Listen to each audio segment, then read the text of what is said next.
Okay, folks, it's your buddy Mike Messier, Mike's Instant Movie Review.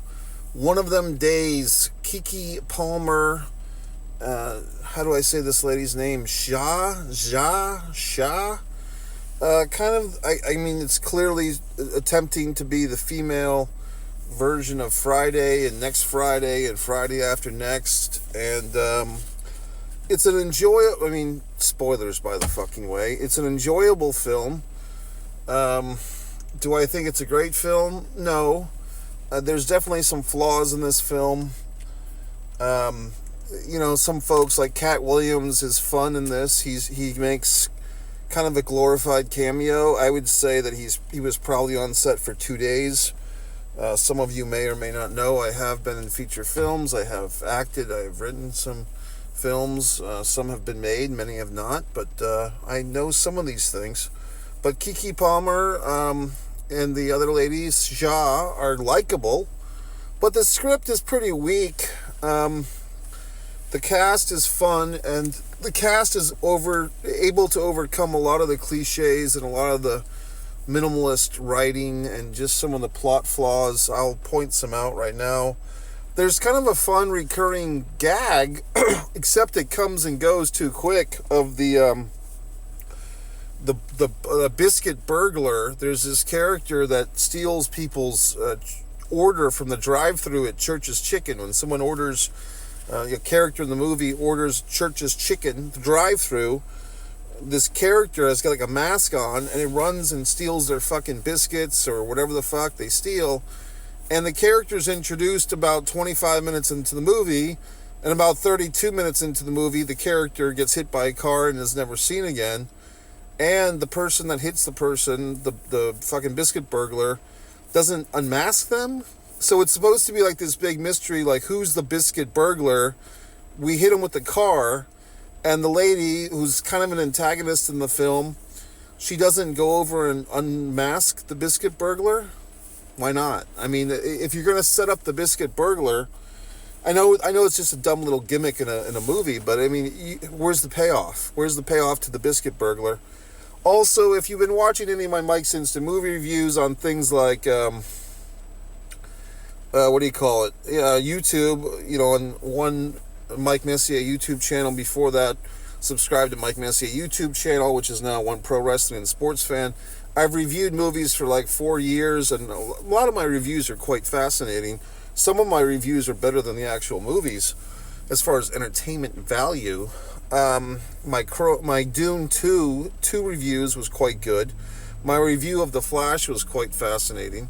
But going back to this one, it just feels like this movie, it really was trying hard to be that female Friday, which, I guess it's about time.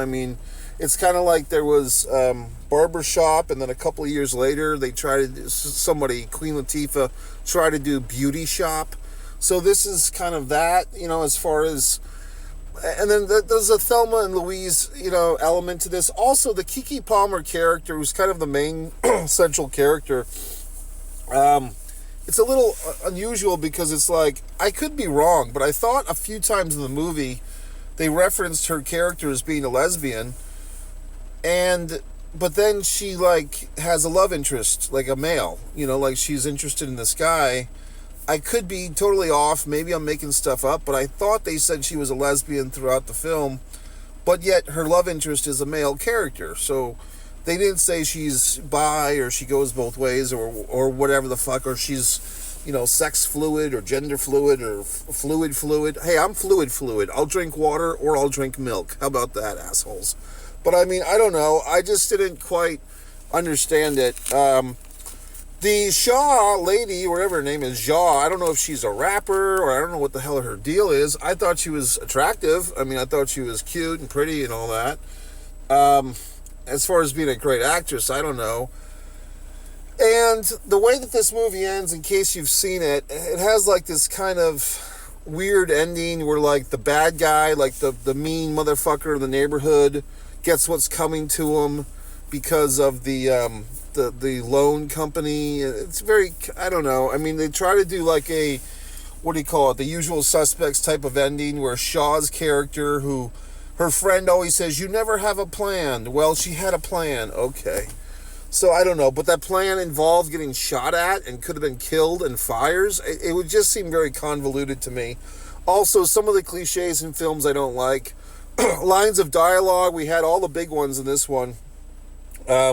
You've got this. I really hate it when movies now have some character say to the other character, you've got this. And then the character who gets that has to do some inspirational thing, like a fight scene or something. You've got this. Even in the George Foreman movie a few years ago, they used that line. And people, guess what, folks? People weren't saying that to each other 10 or 20 years ago. The you got this for every goddamn thing, that wasn't around when George Foreman was fighting. These days, yes, it's a common goddamn phrase. I just don't like it in films. The other thing with this movie is the two ladies, the Jacques character and the Keke Palmer character, they're female roommates, they're friends, but they say to each other at least twice in the film, I love you. I love you. And to me, I just feel that I love yous in movies should not be spoken. It should be shown. We should see that the characters love each other through actions and through events and through circumstance and even, God forbid, a facial expression.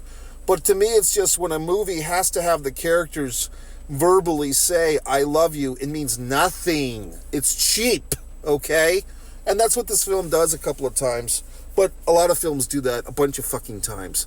So, note to goddamn Hollywood screenwriters, first of all, I can write better scripts than you fucking assholes. Second of all, if you're just putting I love yous in your goddamn scripts, it's because you're hacks. You're weak. What else? The Cat Williams, like I said, I like seeing Cat Williams, especially after his Shannon Sharp thing this year, or last year, his big interview. And they were playing off of that a little bit, like his conspiracy theory stuff, but I don't know. It just seemed like they just hired him just to put him in the movie, just to get a little name value thing, and didn't really do much. What else was in this movie? The fireman that fucking, what's-her-face, Keke Palmer is all hot and moist over. I mean, no offense. I mean, I'm not the one to fucking make this judgment, I guess, but it wasn't like this was the smoothest brother in the hood. You know, like, he wasn't the hottest guy in the world. He just looked like every other asshole guy.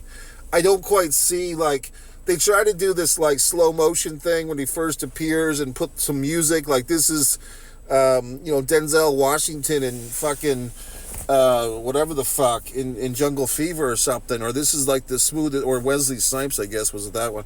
But he's not, like, that good looking of a guy. He's just kind of an average dude as far as I was concerned. So I didn't quite see why we're supposed to get all excited, or maybe the ladies out there can comment, like anyone gives a fuck, about this guy or this actor.